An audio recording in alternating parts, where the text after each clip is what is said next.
one fierce warrior, a true friend to the end who will travel to unknown planets to help them and even to a world between worlds. Get those lightsabers up for Lady Tano herself, Rosario Dawson!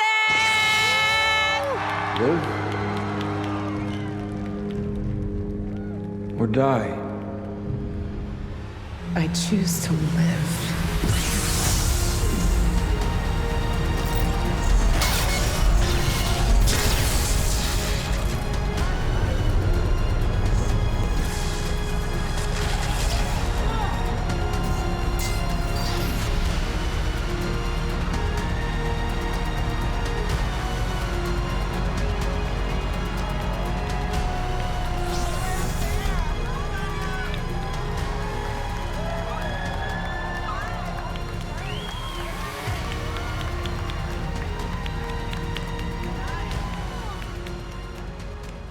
Hello. Hello, hello, hello. Hello, love you too.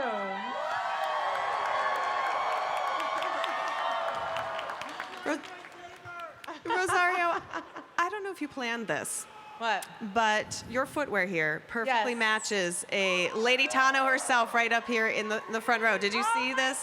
Yeah. Woo!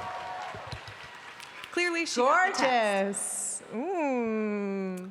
Now I want to open up talking a little bit about some of this amazing cosplay real quickly, because this has been such a journey for you. Yeah. You've been Ahsoka Tano now all the way back since The Mandalorian Season 2. Yeah. You've stepped into those Laku so many times now. No. You're about to do it again Yeah. in Season 2. And they keep changing and getting longer.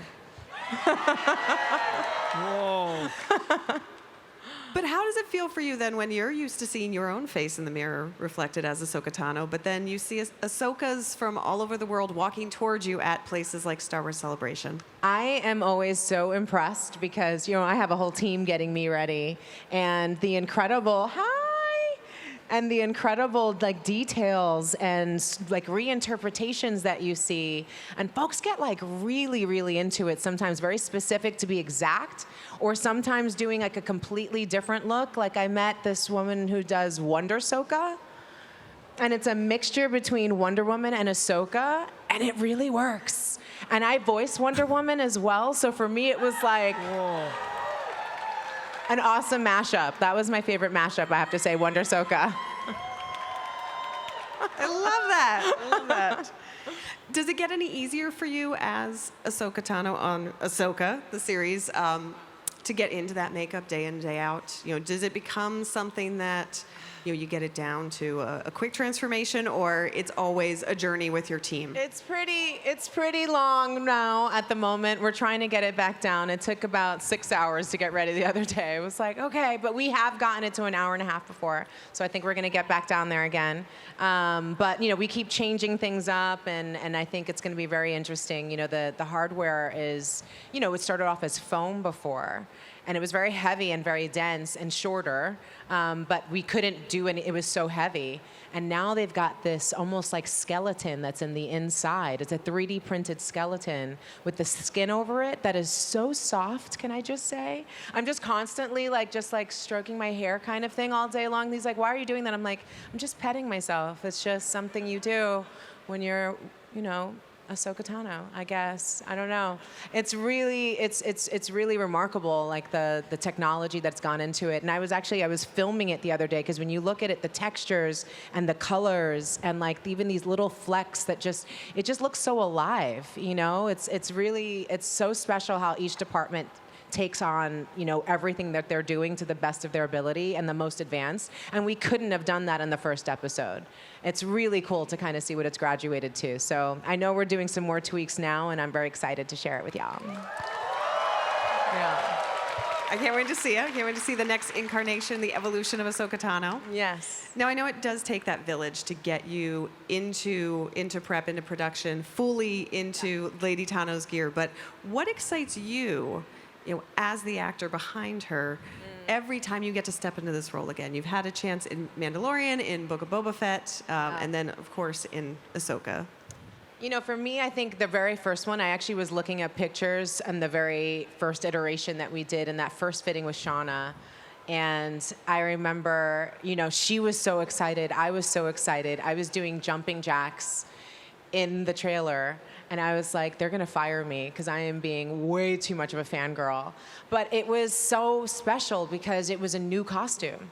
Like, it wasn't cosplay. It was something that would be cosplayed later, but it wasn't. It was brand new. So the idea that this character's stories were going to live on and that she was going to go on new adventures was just so exciting. Like, I couldn't believe it. And so we kind of, every time that we get to do a new iteration and change even just a little something, it just gets me so excited because I know someone out there is going to see it and notice that detail. The thing that I remember when we even made the Leku like a little longer, I was like, I wonder if anyone's going to notice. They were like measuring it on the screen or something. Like, y'all don't miss anything. Not a thing. Not one Very detail. impressive. It's very impressive. So I love it. It's very meditative, because it takes such a long process. And, you have like a limited eyesight. You've got this whole forehead piece. Like, this whole thing is going on. And it really kind of gets me into her, and that's something she's always taking that time to meditate, to find, those visions and really make sure she's on the right path.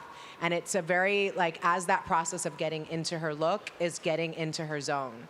So I do like, I'm glad it's not like a 1, 2, 3 kind of thing. It really does take a moment, and it does feel like you leave this galaxy behind and step into a new one.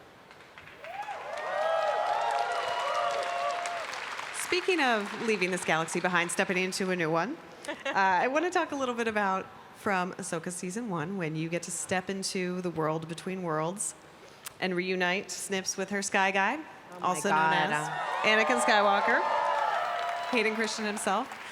Such a huge part of her story, and one I think fans, of course, we're optimistic, we're hoping to see play out, but, Dave keeps his secrets really well. No, for sure. He doesn't tell me anything because I can't be trusted.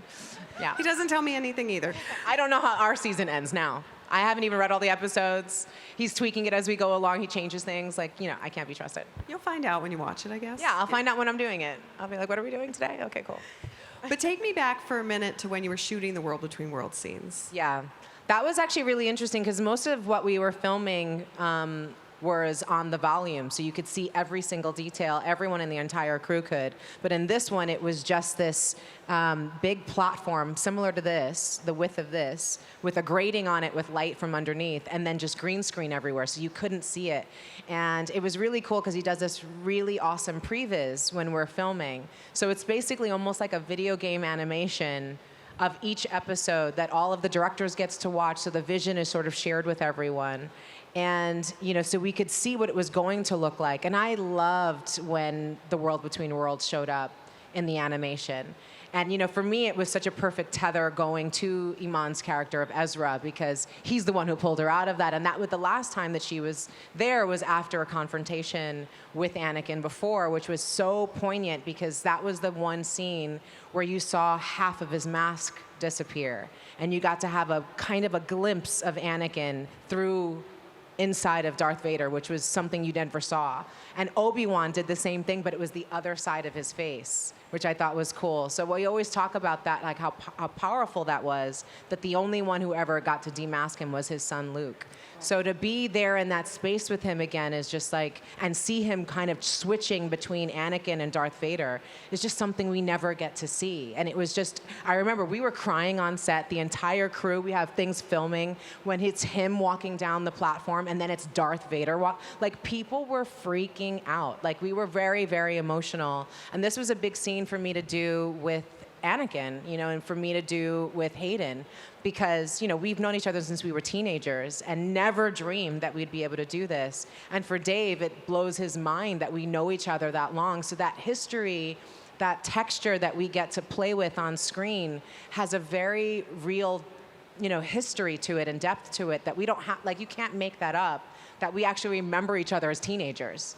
And so, to be there just felt like really magical, and actually tweaked what we ended up doing later because it was so powerful. I remember talking to Dave about it and going, I think something has to change, and he's like, I'm feeling it too. We have to tweak the later scenes because this says so much in it. And watching it again yesterday on the screen, it is a really powerful and really great scene. And you got to see young Ahsoka. And you got to see Anakin in the clone, in the Clone Wars in that armor. And I remember thinking how brilliant that was done for the fans who know the animation to be able to see all of that on screen, knowing what the World Between Worlds was, knowing what the Clone Wars looked like. But for folks who had never seen it or who had, you get to see Ahsoka at war so little. And you start to understand a lot more of the complexity of her character and the traumas she's gone through, and that's why she didn't want to train Grogu. There's some real tethers of just history there. And I remember when we were filming, he showed me the animation of young baby Ahsoka before it came out. I was in tears. We were filming in the middle of the day, and he's like, come in their lunch break, come and check out something. And I'm watching little Force-sensitive baby Ahsoka being brought out to the woods by her mom. I was like, yo, this is the Togrutas are rough. What an upbringing. But to just see this journey of her, it's one of the greatest gifts as an actor to have so much to play with. It's what Ashley did for so many years, right?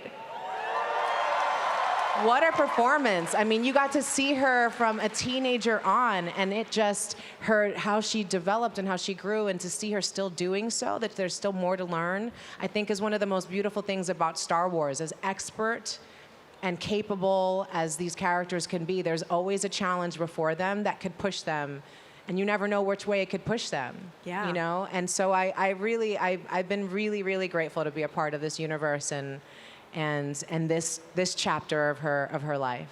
Yeah. Love you. I could literally stay up here for hours, guys, and just nerd out with you guys. I'm not allowed, but I would if I could. We got 75 more questions, so we're good. Okay. We're going to be here for a bit, yeah. No, and it's such an amazing ensemble cast, too. You mentioned Amon, but, the last time you were at Celebration... How much does he look exactly like Ezra? How much does he act exactly like Ezra? He acts exactly like Ezra. It's kind of crazy. He's just basically and Ezra. he'll tell you the story, but he felt it. When he first saw that character, he was like, oh, that's me. I'm going to play that. Yeah. And they weren't even doing it. He was like, but if they ever did, that would be me. And then he literally called his agent a year or so before it even came up. And he was like, yeah, if that character comes up, that's me. And the agent was like, okay.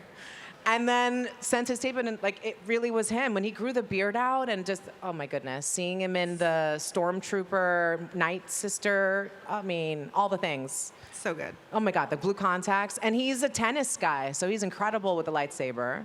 Same thing with Natasha. She's been doing Taekwondo since she was a kid.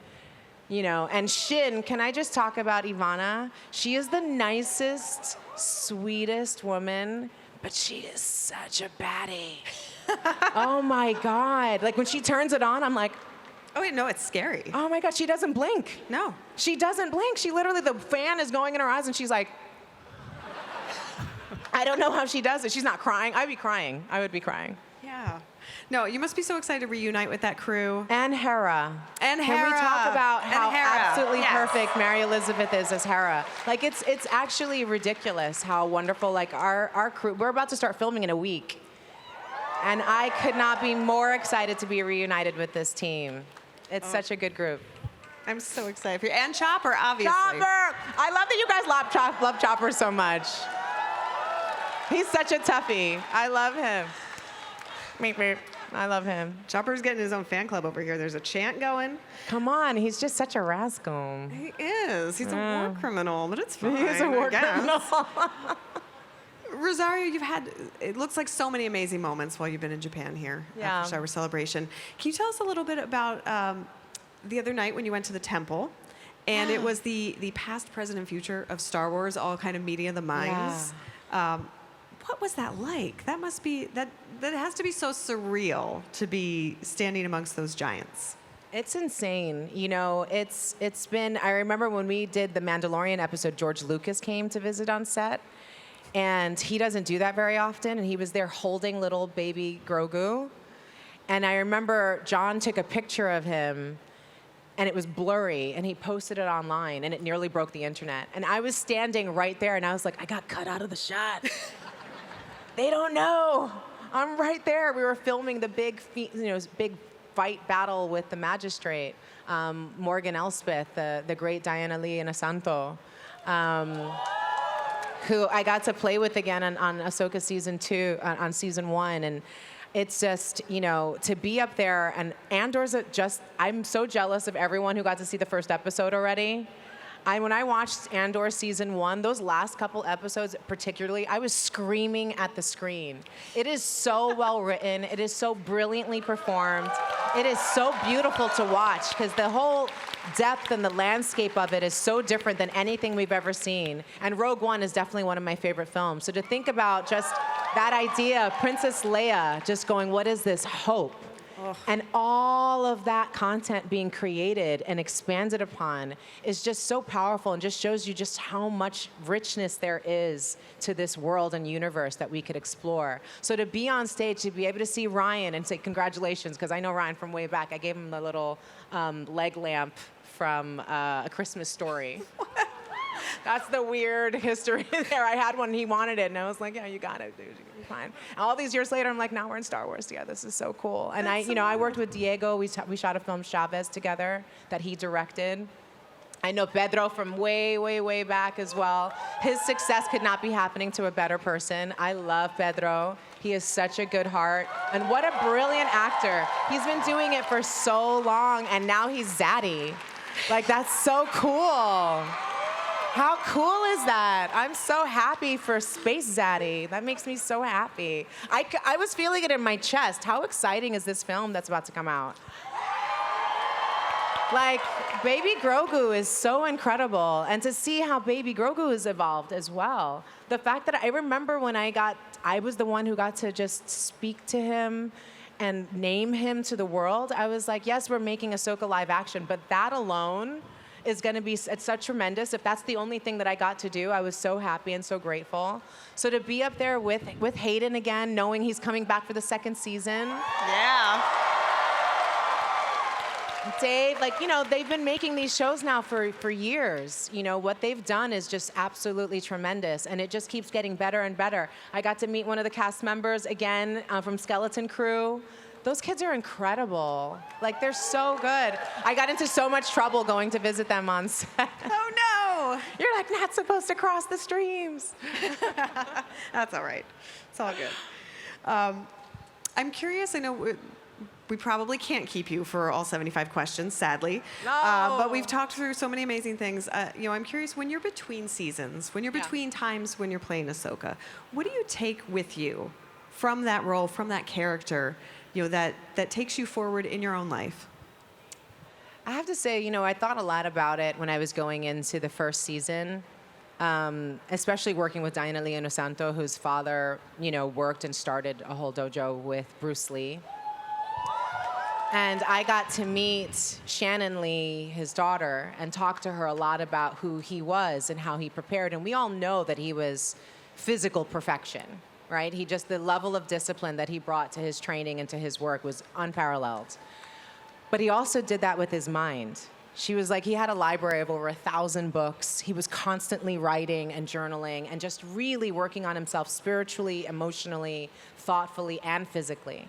And I kept thinking about that a lot with her, as she's this Ronin type character. This is all she does. It's not like she goes to work 9 to 5 and then she steps into a different life.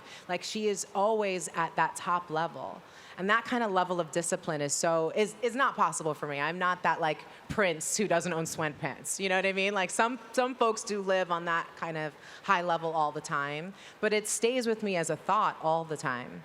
And how I communicate, the words that I use, the how present I am with people. Because I think she's an incredibly present person.